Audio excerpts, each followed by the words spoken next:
Okay, guys, welcome back. So Ganesh also leaves. This happens a lot. He comes into my life. He's too much of too much.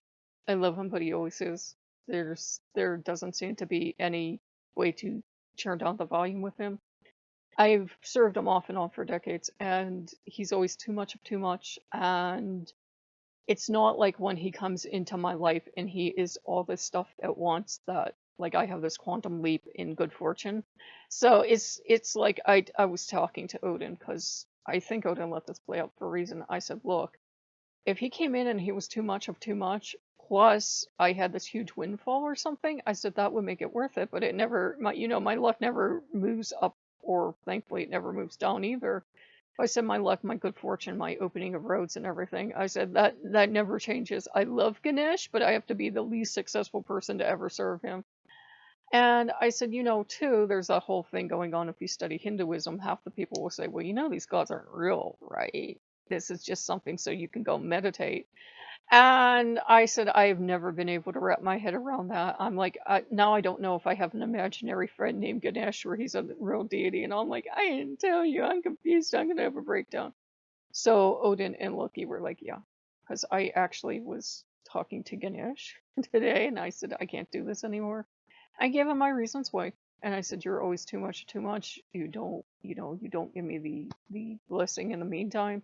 I said, if you did, I'd be on board with this. But, I asked for stuff. I said, I even asked for a sign. I said, I didn't get a single sign within a couple of days. So I was like, this can't be Ganesh. It's just not. And I said, I have to respectfully ask you to leave. And, I'm not going to be working with the Hindu deities. I just can't keep up at this level. And that's okay. You will find that one group of deities that you can't work with, that you're not good with. I knew something was wrong because I was having these hyper intense dreams about Ganesh, like these stuff that doesn't make sense, like marrying him.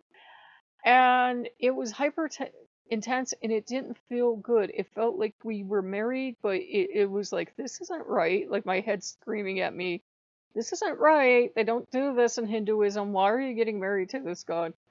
Um, and then like I had a dream this morning that we had a child who he looked like Ganesh, only smaller, but with like extremely hairy feet like a hobbit. And I'm like, my subconscious is trying to go blah about something because we have this child, we're together, we're married, and the child is running towards a Christmas tree. And I'm like, they don't celebrate Christmas. What the heck is going on? And I don't know if it was Odin having a go at me, if it was just Ganesh being hyper intense as he is with me, or what it was. I love him dearly. I do. I mean, for some people, he works out fine, but I said I was going to have a mental collapse and my hair's falling out from stress. And I said, I can't do this. I said, I'm already stressed out enough. I said, I can't do this. I love you, but, we have to part ways.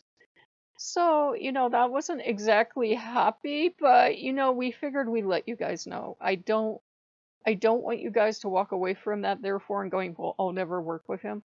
Everyone has that one god that you're like kryptonite. I have a couple actually that I actually love and care about them very deeply, but I wouldn't put us in the same room because we just wouldn't get along. And it's not from lack of trying, we're just incompatible.